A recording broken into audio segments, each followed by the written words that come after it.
it's Wargamer Sean, and I'm, let's see, just make sure. Alright, start over. Welcome back. This is Wargamer Sean, and we're going through our Tau coverage of the new 7th edition Tau Codex. We're going to start with HQs right now. This is in our second video here. So we're going to go through the HQ section and kind of talk about it step by step.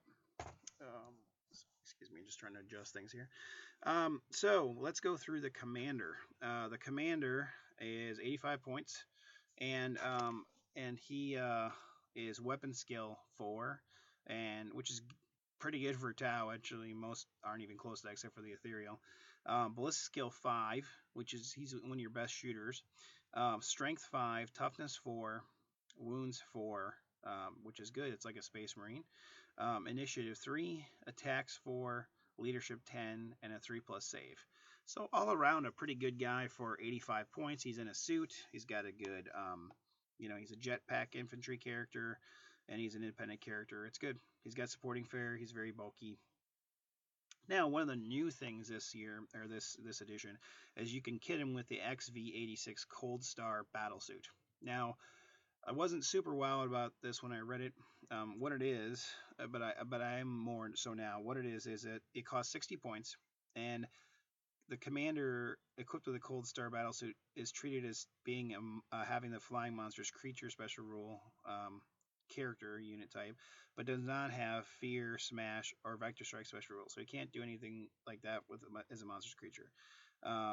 They also have a multi-tracker and a Black Sun filter.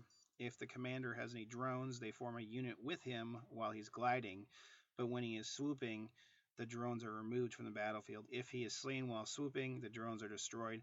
If the swooping commander changes flight mode or is grounded, his surviving drones are immediately placed on the battlefield in unit coherency with him. So if you have drones, they're not flying with him, but when he's kind of gliding around the ground, they are. So once you read that's like 60 points, it's like, wow, is that worth it? He comes with the high output burst cannon and a missile pod. So missile pod's 2-shot, strength 7, AP 4, and the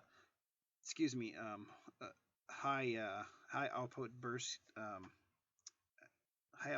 cannon is strength 5, AP 5, but it's assault 6, twin linked. So it's 6 shots that are twin linked, which is pretty good. So strength 5 and strength 7 weapons. And you think, well, Sean, why are you saying this is so good? I'm not saying it's super competitive, but one good thing about it is if you're taking this new detachment, there's a lot of opportunities to have a suit commander in there. So you can have multiple of them, and you can have one of these guys. He doesn't have to be your warlord, that is flying around in the air. And if, let's say you give him interceptor, so something comes in on the table and he's in the air, he's got skyfire, he's hitting things, in the sky. I kind of look at him a little bit like a Flyrant for Tyranids. He's a flying around nuisance. He's shooting with strength 7 and strength 5 guns, so he's usually going to be able to hurt things like infantry, but potentially also light vehicles. And so he's something that they're going to have to deal with and take care of. I think he has his uses. I don't necessarily think you're going to see him all the time, but I think he has uses. You can give him a shield, so he can get a 4-up invulnerable save, which is good. I think I would almost always do this, just because if he gets a grounding test, remember that's a strength 9 AP 2 grounding test, so that's going to double him out. So if you give him stimulant injectors, it's not going to matter. Feel no pain isn't going to help because he's going to be instant death, and he doesn't get his feel no pain. So I would try to keep him alive, so I'd probably give him the 4-up invuln to try to keep him alive. I mean, if you want to give him the stim injector, that's fine for other shots he's going to take in the air, but when he gets grounded, he's only toughness 4. He's just going to be instant killed, so I'd take the invuln save. But I think he's good. I mean, I don't know if I'd put drones with him, honestly, because most of the time I want him in the air, so I don't really want to be spending time on the ground. I mean, sure, he could jink, but I don't really want him assaulting things. I usually just want him shooting things because you don't really get a chance. You can't, the Cold Star suit can get drones and support systems, but it can't get any other weapons. So I don't really want him on the ground getting shot at. I want him in the air, pissing people off and trying to be a nuisance in general. So he's 85 points, but then 60 points for that. So that puts him at 145 points. And let's see, if you give him a shield generator, he is 25 points. So let's see. So he becomes 170 points. I still think, I think he might be useful to do. I don't know. It's your call. Now, that aside, he can do everything else with him that you used to be able to do. So he can take stuff. So you could give him Iridium armor if you wanted to, or the Iridium battle suit. You can give him the Purified engram chip, the multi-spectrum sensor suite. So you can make him cool in the buff mander if you want to.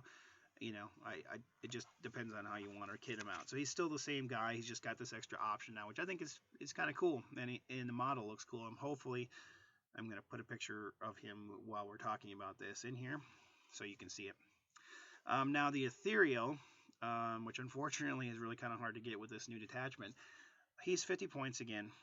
Weapon skill 4, ballistic skill 3, strength 3, toughness 3, wounds 2, initiative 3, attacks 3, leadership 10, and there's no save. He's got special rules of failure is not an option, independent character, and stubborn. And then he can do the invocation of elements just like before. So he can give out the stubborn special rule within 12 inches. He can do the storm of fire where they get an extra pulse shot if they're at the half range.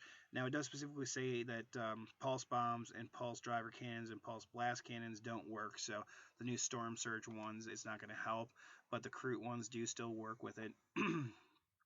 Sense of Stone is a 6+ feel no pain, and Zephyr's Grace is they can fire snap shots after running. I don't see it that used very much.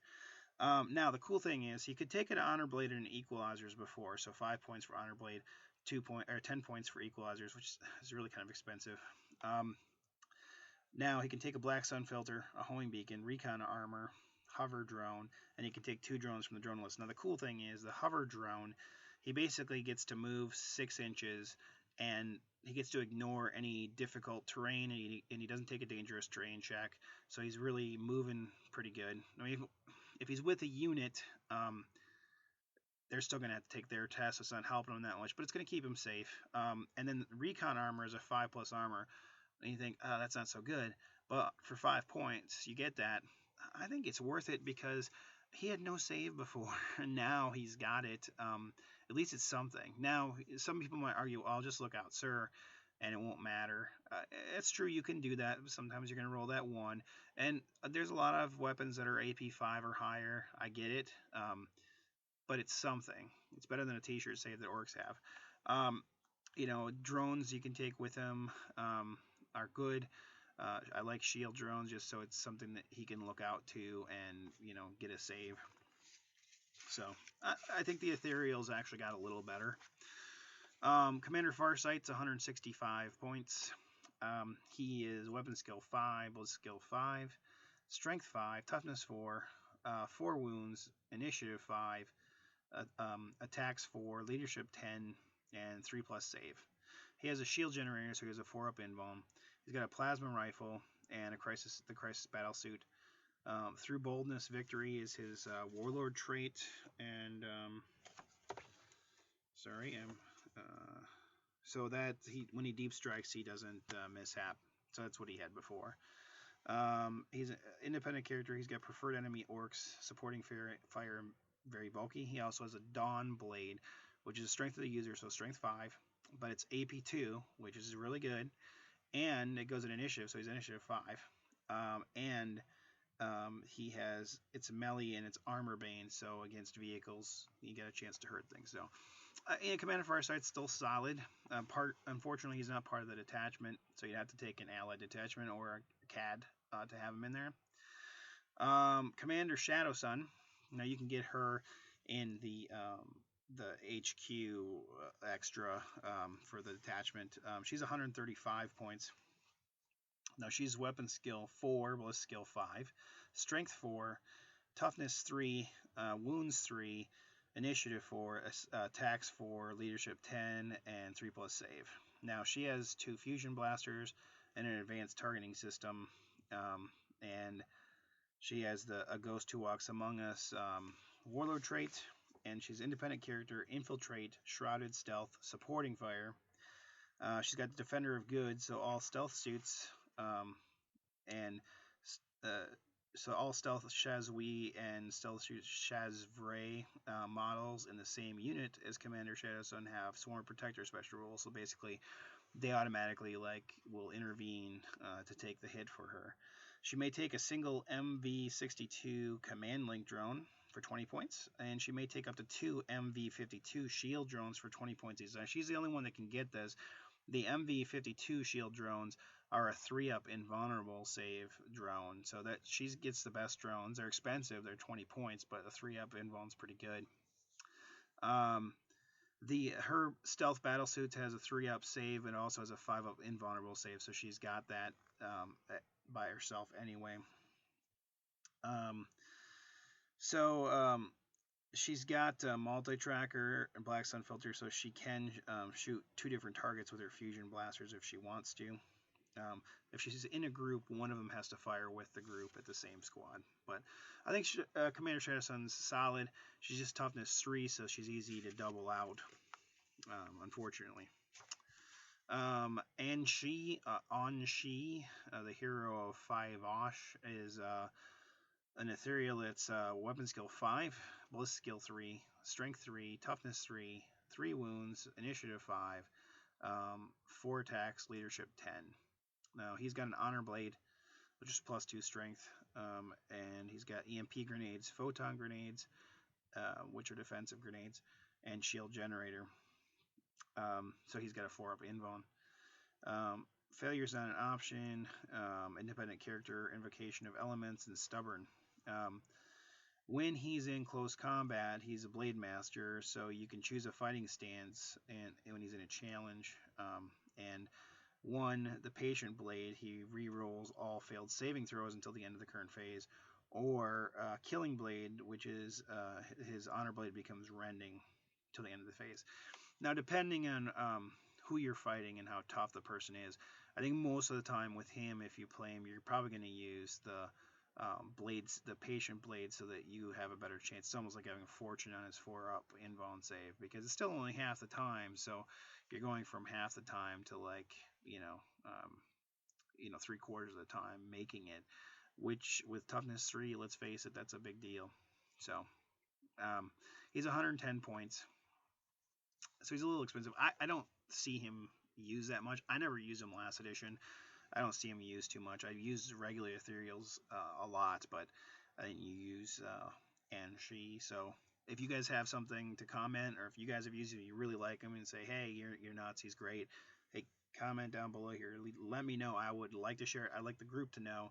So if you have experience with him, please share it down here. Or if you don't want to share it, you can email me at wargamershawn@yahoo.com, and I'll share it. So Anva is 100 points. He's like the old man of the ethereals. He's riding on a little cart here, with his protectors. So the ethereal guard have honor blades and photon grenades. Anva has exemplar of selfless cause for his warlord trait, and Anva has a bonding knife ritual. Failure is not an option. I don't want to give him the bonding knife ritual because he's stubborn anyway, so whatever. And he's an independent character, so he'd always rally on his leadership. Doesn't make a lot of sense, but whatever. Maybe it's fluffy. Invocation of elements, very bulky. So he's got the great invocation, so he can do 2 elemental powers per turn, not just 1. And he has supreme loyalty. While he is alive, all friendly units with Tau Empire faction on the battlefield reroll failed fear, morale, pinning, and regroup tests. And that's anywhere on the battlefield. He's got bonding knife ritual and stubborn for the Ethereal Guard, but he's stubborn too. Now, he's got the signature system of Paradox Duality. It's pretty neat, actually. Whenever Envu's unit suffers one or more unsaved wounds from a shooting attack, roll a d6. If the result is equal to or higher than the AP of the shot, the wound is discounted, exactly as if a cover save had been passed. So, example, wounds from AP1 weapons are automatically discounted. You can't fail them. This roll can't be taken against weapons that are AP dash. So it's kind of cool. It's like a little extra save he gets. So I don't know. I think it's kind of cool. He's only got a 5-up save normally, so he's pretty easy to kill. So I don't know if how survivable it is. I mean, you basically just try to go and hide him and bubble out his stuff and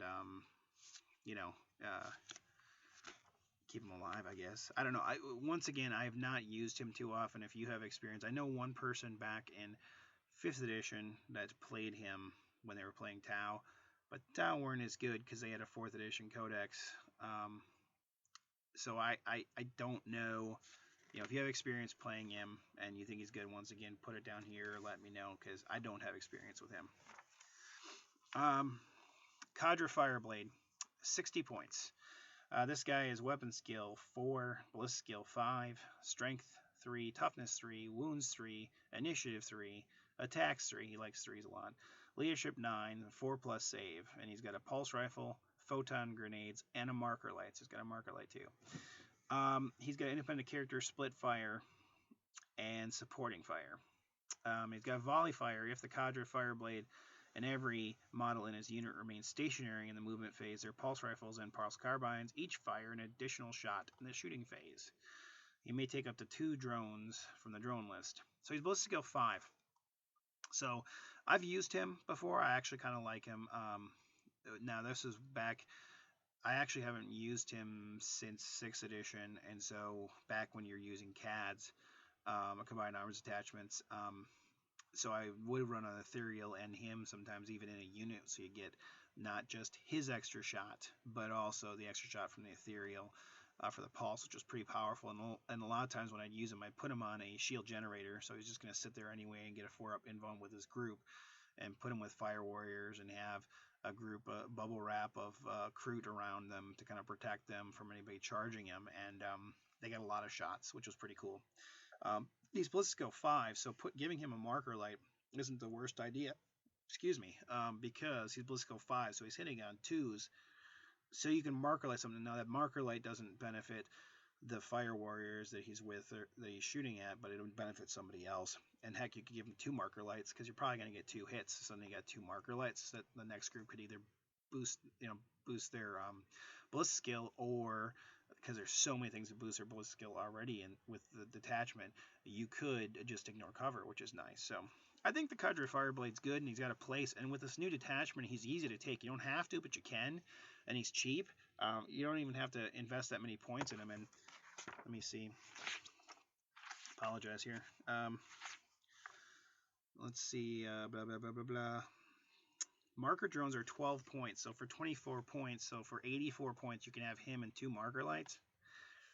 I think in this, with the way the fire system's working, where 3 people have to fire together, and assuming people aren't using buff Mander and everybody shooting shenanigans, I think a lot of marker lights interspersed in different groups is a good thing, because it will help the next group shooting. So I think marker lights are a good idea with him and stuck in a group. So I think he's useful. That's my opinion. Dark Strider is the next one. He's 100 points, so he's 40 more points than a Cadre Fireblade. He's weapon skill 4, ballistic skill 5. Strength, toughness, wounds, initiative, attacks are all 3. Leadership 9 and 5-up save. So he's like a Fireblade, except he's got a worse save. He's got more of a Pathfinder armor save. He's got a pulse carbine, photon grenades, black sun filter, and marker lights. And then he's an independent character. He's got outflank, scout, and supporting fire. Fight on foot, Dark Strider can only join breacher teams, strike teams, or pathfinder teams. So breachers and strike teams kind of split up from Fire Warriors. and then the Pathfinders. And then Darkstrider and his unit can consolidate D6 inches in any direction immediately after firing Overwatch before rolls for charge range are made. So it's kind of a neat way for him to do that and get away from, potentially get out of getting charged. So I think that's kind of a cool thing. Structure Analyzer. When Darkstrider targets a non-vehicle enemy unit with a shooting attack, the unit suffers a -1 toughness against hits from the shooting attack. This applies to Darkstrider's entire shooting attacks, not just his own. The whole unit is affected. Use the target's modified toughness to determine if the target suffers instant death. This ability cannot be used when firing snapshots. So that's powerful, and not just that. Just remember that with the rule for the new detachment, the Hunter contingent, the coordinated firepower, you could have 3 units, his unit being the first to declare the shooting, and then have 2 other units join in with him. They all are going to benefit from that reduced toughness. So that could be helpful for instant deathing things or wounding things. So it's not vehicles, it's only infantry and monstrous creatures, stuff like that, even gargantuans. So it's actually a really helpful thing. I think that makes him decent. I've used him once in 6th edition. I haven't used him again. And I don't think he's terrible. I just, with the list and points, and usually a lot of times min-maxing for me, I just haven't found the points to put him in there. But I think he's good. If you guys have experience with him, once again, put it down here. I'd be interested in hearing him being used. I think he's got potential. I just don't have a lot of experience with him. All right. So that is the end of the HQ section. And we'll go into troops next for part 3. But hopefully you've enjoyed this and you'll keep on watching it. Hopefully I'll get this up soon. Hopefully soon around Halloween. That's when I'm filming it. But I'll be taking the kiddos for trick-or-treating, so I might not get them up. But hopefully you're enjoying this. Hopefully we're getting close to 500 subscribers for my YouTube site, which would be great. It's a goal of mine for the end of the year. I gotta say, Idic Beer has gone way above where he needs to for helping with my site, and I really appreciate it from the bottom of my heart. It's really awesome. He's a great guy. As many of you would agree, he's done so much for the hobby and the community. So thank you to him, and we'll catch you next time.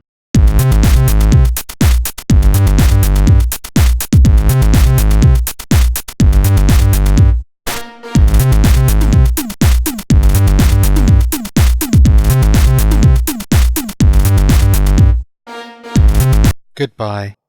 Goodbye. Goodbye. Goodbye. Goodbye. Bye-bye. Goodbye.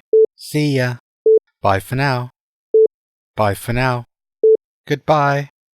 I like bottoms.